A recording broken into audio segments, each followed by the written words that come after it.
स्वागत है आप सभी का गायत्री ग्रुप ऑफ इंस्टीट्यूट के YouTube चैनल पर। अभी तक आपने अगर चैनल को सब्सक्राइब नहीं किया है तो उसे आज ही सब्सक्राइब करें, वीडियो को लाइक और शेयर करें। आज जो लेक्चर हम डिस्कस कर रहे हैं वो 12th बायोलॉजी के चैप्टर नंबर 36 का 4th पार्ट है। और बेसिकली आज के लेक्चर में हम इन 3 कंसेप्ट पर डिस्कशन करेंगे। तो 3 नाम मैंने राइट डाउन किए हैं और एक एक करके इनको हम समझेंगे आज। फर्स्ट नंबर पे सेक्स लिंक्ड इनहेरिटेंस है। मैं हिंदी में कहूं लिंग सहलग्न वंशागति। सेकंड जो टॉपिक हमारा रहेगा आज वो है सेक्स लिमिटेड इनहेरिटेंस। हिंदी में इसे हम लिंग सीमित वंशागति। और फाइनली हम डिस्कस करेंगे सेक्स इन्फ्लुएंस्ड इनहेरिटेंस, लिंग प्रभावी वंशागति के बारे में। तो ये जो 3 टॉपिक हम आज डिस्कस कर रहे हैं उसमें से हमारे सिलेबस में जो डिटेल स्टडी है वो लिंग सहलग्न वंशागति की है। लेकिन जब हम नीट जैसे एग्जाम की प्रिपरेशन करते हैं तो लिंग सीमित वंशागति और लिंग प्रभावी वंशागति के बारे में भी सवाल पूछे जाते हैं, तो उन पे भी हम थोड़ा डिस्कशन करेंगे। तो पहले डिस्कशन हम कर रहे हैं, बाद में हम इसको डिटेल डिस्कस करेंगे। तो पहला हमारा जो कंसेप्ट है वो है लिंग सहलग्न वंशागति के बारे में। तो पहली इंपॉर्टेंट बात जो मैं यहां डिस्कस कर रहा हूं कि ह्यूमन मानव की जब हम सोमेटिक सेल कायिक कोशिका की बात करते हैं तो वहां पर टोटल 23 पेयर क्रोमोसोम प्रेजेंट है। और हमने पिछले लेक्चर में ऐसा डिस्कशन किया था कि उन 23 पेयर में से 22 पेयर ऑटोसोम यानी कायिक गुणसूत्र है और जो शेष 1 पेयर है वो लिंग गुणसूत्र एलोसोम का है। अच्छा, इस कंसेप्ट में आने से पहले हम एक चीज डिस्कस कर रहे हैं कि हम बात कर रहे हैं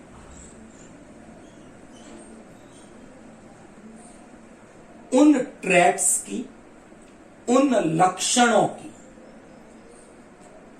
और ये वो लक्षण हैं जिनके जो नियंत्रक जीन है वो उपस्थित होते हैं सेक्स क्रोमोसोम या लिंग गुणसूत्रों पर। तो मैं अगर परिभाषित करना चाहूं इस वंशागति को तो हम बात कर रहे हैं ऐसे लक्षणों की जिनके नियंत्रक जीन एलोसोम या लिंग गुणसूत्रों पर उपस्थित होते हैं। तो ऐसे लक्षणों को हम लिंग सहलग्न लक्षण कहेंगे और ऐसे लक्षणों की वंशागति लिंग सहलग्न वंशागति कहलाएगी। अभी थोड़ी देर में हम इसको डिटेल डिस्कस करेंगे ये जानकारी आपको समझ में आ गई होगी। तो हम बात कर रहे हैं ऐसे लक्षणों की जिनके नियंत्रक जीन लिंग गुणसूत्रों या एलोसोम पर प्रेजेंट हैं। अगले पार्ट में मैं इस वंशागति को कुछ उदाहरणों के द्वारा डिटेल एक्सप्लेन करूंगा। ओके, नाउ इसी से मिलती जुलती दो चीजें अब हम डिस्कस करेंगे, सेक्स लिमिटेड और सेक्स इन्फ्लुएंस्ड इनहेरिटेंस के बारे में। तो समझते हैं पहले इसके बारे में, और साथ में हम ये भी डिस्कस करते जाएंगे कि ये वाले इससे कैसे अलग हैं और ये वाला इससे कैसे अलग है, ये भी हम डिस्कशन करते जाएंगे। तो इनको शॉर्ट में डिस्कस करेंगे क्योंकि हमारे सिलेबस का पार्ट नहीं है, लेकिन नीट जैसे एग्जाम में पूछे जाते हैं तो हमें जानकारी होनी चाहिए। नंबर 1, इस कंसेप्ट में हम उन ट्रेट की बात कर रहे हैं। तो मेरा पहला पॉइंट है कि अब हमारा डिस्कशन उन ट्रेट्स के बारे में है जिनके कंट्रोलिंग जीन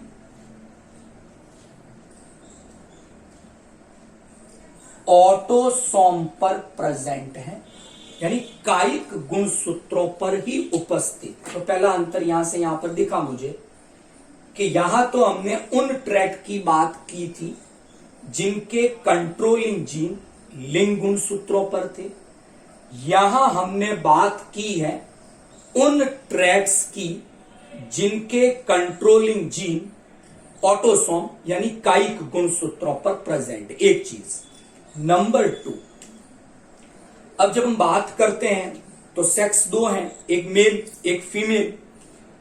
तो ये जो ट्रेट है इनके कंट्रोलिंग जीन जब ऑटोसोम पर हैं तो इनके controlling gene present in both parents, यानी मेल और फीमेल दोनों में इन ट्रेट के कंट्रोलिंग जीन प्रेजेंट होंगे, यानी वो मेल में भी प्रेजेंट है वो फीमेल में भी प्रेजेंट है। तो पहली चीज तो कंट्रोलिंग जीन ऑटोसोम पर है। दूसरी बात, ये जीन दोनों जनकों में यानी मेल और फीमेल दोनों में प्रेजेंट होंगे। तो they are present in both parent. Third बात,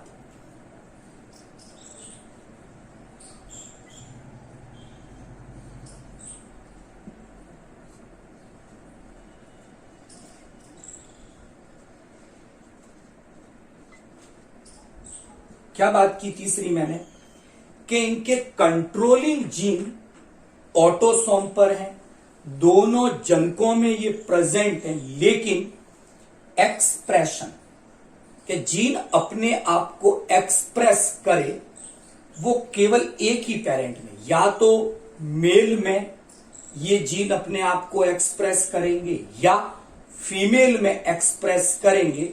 दोनों पेरेंट में जीन होते हुए भी दोनों में ये ट्रेट एक्सप्रेस नहीं होंगे। नाम से भी कंसेप्ट से क्लियर है कि ये लिमिटेड है, कि किसी एक लिंग के साथ सीमित हैं, दूसरे में प्रेजेंट नहीं है। यहां तक ठीक। मैं कुछ एग्जांपल से डिस्कस कर लेता हूं, इसको हम बाद में डिस्कस करेंगे। नंबर 1, एक सिंपल सा एग्जांपल मैंने लिया, वो है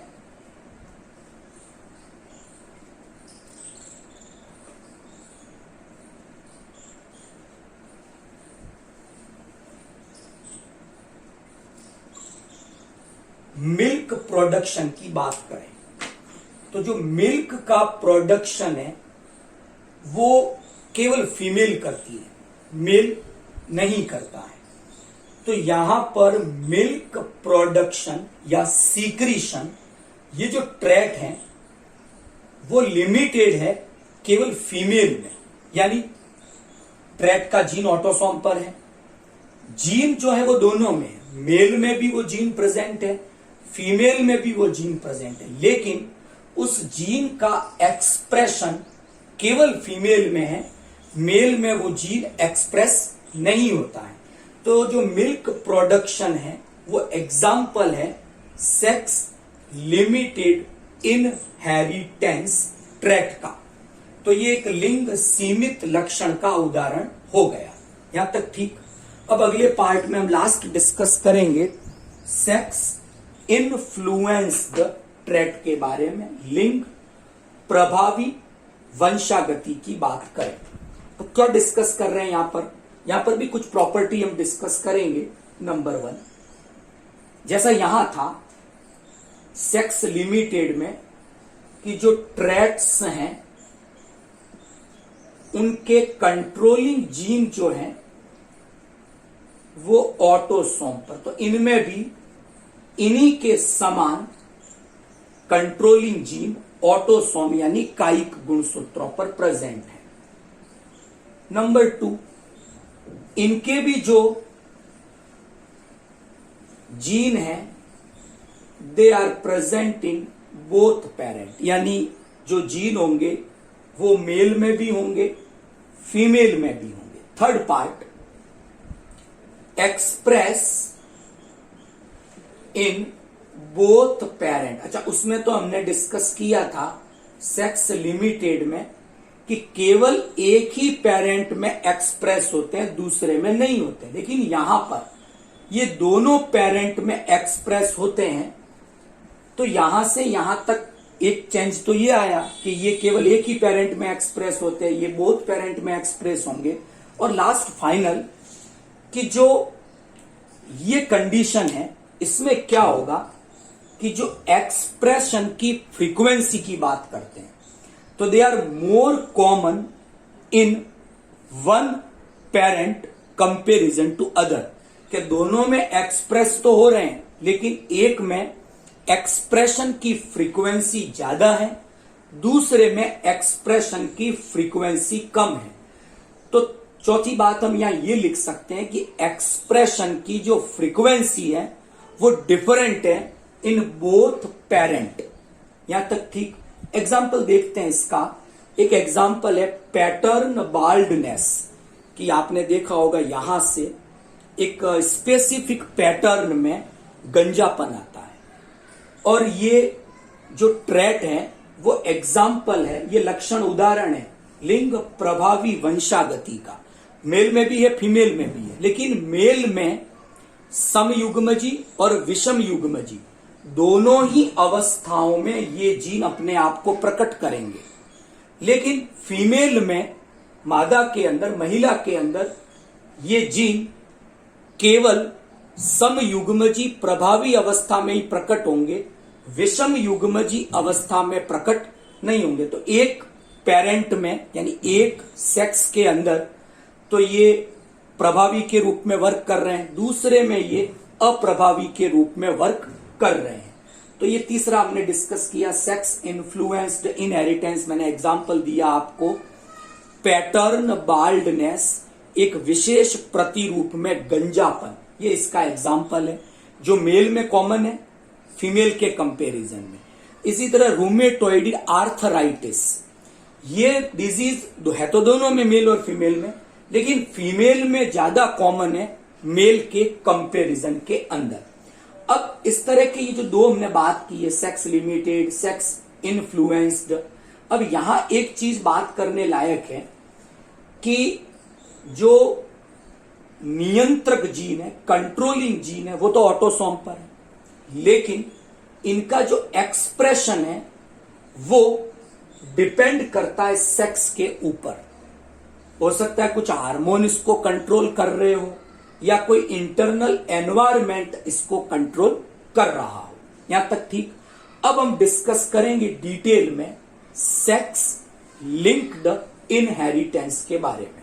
तो आई होप आपको ये वाला और ये दो टॉपिक समझ में आए होंगे। नीट की पॉइंट ऑफ व्यू से इस तरह के क्वेश्चंस पूछे जाते हैं। अब हमारा डिस्कशन जो हमारे सिलेबस का टॉपिक है सेक्स लिंक्ड इनहेरिटेंस के बारे में थोड़ा सा डिस्कशन करेंगे। ओके, तो अब हम बेसिकली जो डिस्कशन करेंगे वो हमारा लिंग सहलग्न वंशागति के बारे में है। परिभाषा में आपको पहले दे चुका हूं, अब थोड़ा सा कुछ डिस्कशन करेंगे। ओके, नंबर 1, 3 चीजें हमें पहले पता होनी चाहिए, 1, 2 और ये 3। ओके, तो ह्यूमन की अगर बात करें तो वहां पर एक तो एक्स क्रोमोसोम है, एक वाई क्रोमोसोम है। Is it clear? फीमेल है, मादा है, दोनों लिंग गुणसूत्र एक्स होंगे। मेल है तो एक एक्स होगा, एक वाई होगा, ये हम जानते हैं। ओके, अब सेक्स लिंक्ड इनहेरिटेंस 1, 2, 3 टाइप की है, डिस्कशन करते हैं। नंबर 1, पहली बात मैं कर रहा हूं, वो कर रहा हूं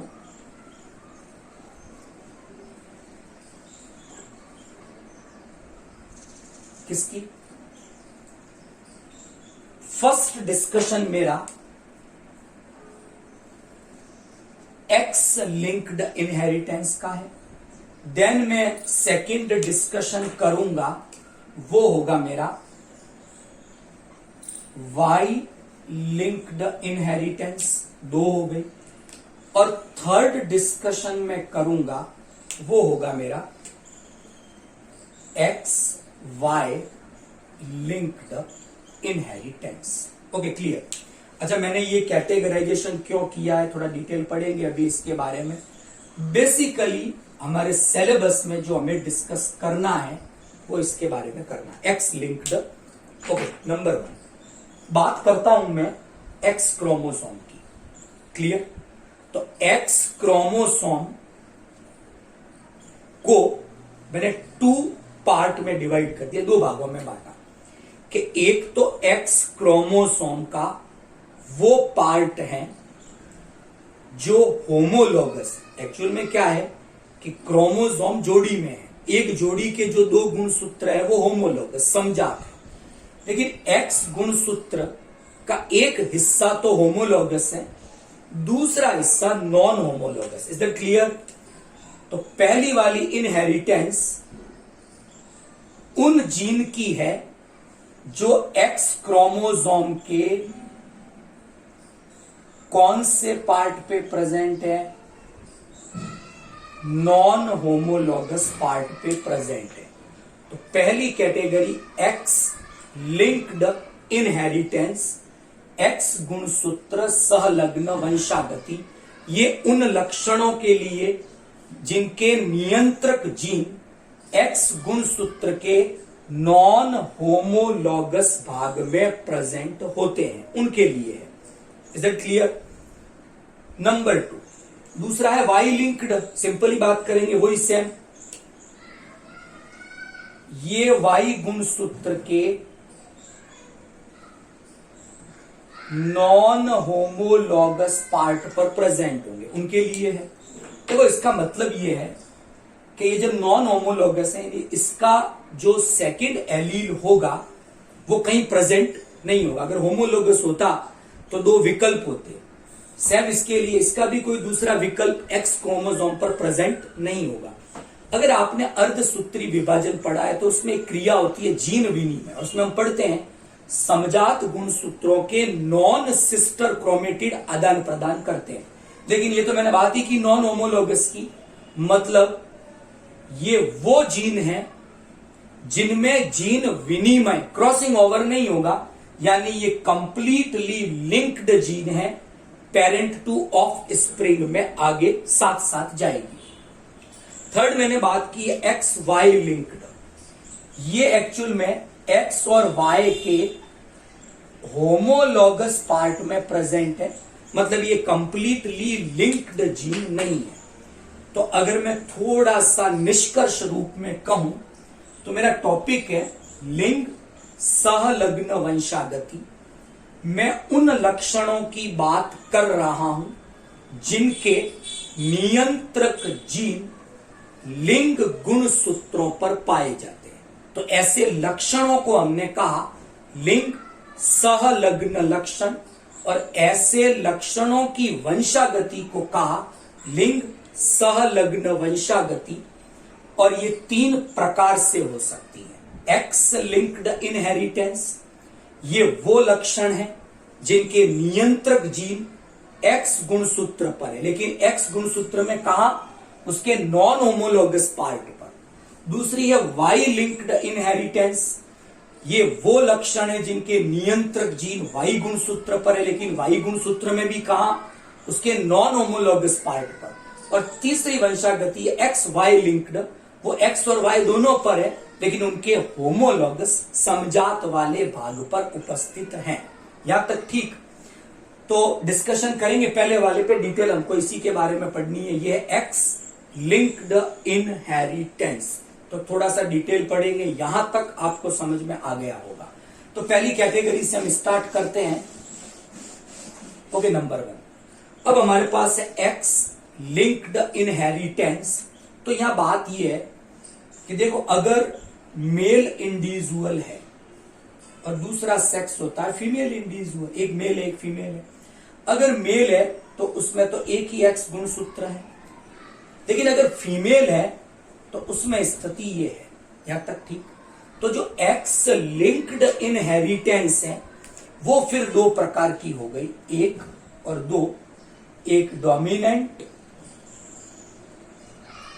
और दूसरी रिसेसिव, ये 2 कंडीशंस है। एक्स लिंक्ड इनहेरिटेंस के 2 एग्जाम्पल है। ये डोमिनेंट भी हो सकती है, ये रिसेसिव भी हो सकती हैं। तो हमारे सिलेबस में जो डिटेल दिया गया है वो 2 उदाहरणों से एक्सप्लेन किया गया है एक्स लिंक्ड रिसेसिव इनहेरिटेंस को। एक्स सहलग्न अप्रभावी वंशागति को 2 उदाहरणों से समझाया गया। उसमें एक उदाहरण वर्णांधता, कलर ब्लाइंडनेस का है। दूसरा उदाहरण हीमोफीलिया, जिसे हम ब्लीडर्स डिजीज, जिसमें रक्त का थक्का नहीं बनता दुर्घटना के समय, उसका है। और जो डोमिनेंट है, जानकारी के लिए आप याद रख लें, एक रिकेट्स डिजीज है जो vitamin D resist rickets disease है, वो एक्स लिंक्ड डोमिनेंट इनहेरिटेंस है, बहुत रेयर डिजीज है। तो बेसिकली हमको डिस्कस इस वाली कैटेगरी को करना, एक्स लिंक्ड रिसेसिव इनहेरिटेंस को। तो कुछ उदाहरणों से हम इसको एक्सप्लेन करेंगे। तो हमारे सिलेबस में 2 एग्जाम्पल दिए गए, एक हीमोफीलिया का, एक वर्णांधता का। यहां तक ठीक? तो कल के लेक्चर में हम डिस्कस करेंगे कलर ब्लाइंडनेस और हीमोफीलिया, जो एग्जाम्पल है एक्स लिंक्ड रिसेसिव इनहेरिटेंस का, उनके बारे में डिटेल पढ़ेंगे। उससे पहले, जो हालांकि अपने सिलेबस का टॉपिक तो नहीं है, बट हमें पता होना चाहिए, एक वाई लिंक्ड इनहेरिटेंस के बारे में। सीधी सी बात है, ये भी वाई क्रोमोसोम के कौन से पार्ट पे, नॉन होमोलोगस में। अब यह ध्यान देना कि फीमेल में तो वाई क्रोमोसोम है नहीं, वाई क्रोमोसोम तो है ही केवल किस में, मेल के अंदर। फीमेल में तो एब्सेंट है वाई क्रोमोसोम। ओके, तो अब एक तो वाई क्रोमोसोम का साइज बहुत छोटा है, तो उसके जो नॉन होमोलोगस पार्ट है उसमें बहुत कम जीन है। इसका मतलब वाई लिंक्ड इनहेरिटेंस जो है, ऐसे ट्रैट के बहुत कम उदाहरण हमको मिलेंगे। यहां तक ठीक? दूसरी बात, फीमेल में तो है नहीं, तो ऐसी जो वंशागति होगी जो वाई सहलग्न है, वो पिता से पुत्र में सीधी ही ट्रांसफर हो जाएगी, क्योंकि जब वंशागति होती है, लिंग निर्धारण होता है, तो वाई गुणसूत्र नर का निर्धारण करता है, मेल का, और वो पिता जनक से प्राप्त होता है संतति को। तो वाई लिंक्ड इनहेरिटेंस में क्या होता है, पिता से पुत्र में सीधा ही लक्षण वंशागत हो जाता है। तो इसे हम होलोएंड्रिक वंशागति भी कहते हैं। एक ग्रीक शब्द है होलोएंड्रिक, जिसका मतलब होता है कंप्लीट मैन, जिसमें केवल पुरुष मेल का ही योगदान है। तो वाई लिंक्ड इनहेरिटेंस के लिए हम शब्द काम में लेते हैं होलोएंड्रिक इनहेरिटेंस, और ऐसे लक्षणों को होलोएंड्रिक लक्षण कहेंगे जो सीधे ही पिता से पुत्र में वंशागत हो जाएंगे। आप उदाहरण याद कर लें, हाइपर ट्राइकोसिस, कई लोगों के जो कर्ण पल्लव है, पिन्ना है, उस पर हेयर प्रेजेंट होते हैं। उस स्थिति को हम हाइपर ट्राइकोसिस कहते हैं। वो होलोएंड्रिक जीन का उदाहरण है और वाई लिंक्ड इनहेरिटेंस का एक एग्जाम्पल है। इसके मैंने दो एग्जाम्पल दिए, एक्स लिंक्ड के, एक हीमोफीलिया, एक कलर ब्लाइंडनेस। कैसे वंशागति होगी कल हम थोड़ा डिटेल डिस्कस करेंगे, क्योंकि एक्स क्रोमोसोम मेल में भी है, एक्स क्रोमोसोम फीमेल में भी है, तो इनकी वंशागति थोड़ी अलग प्रकार से होगी।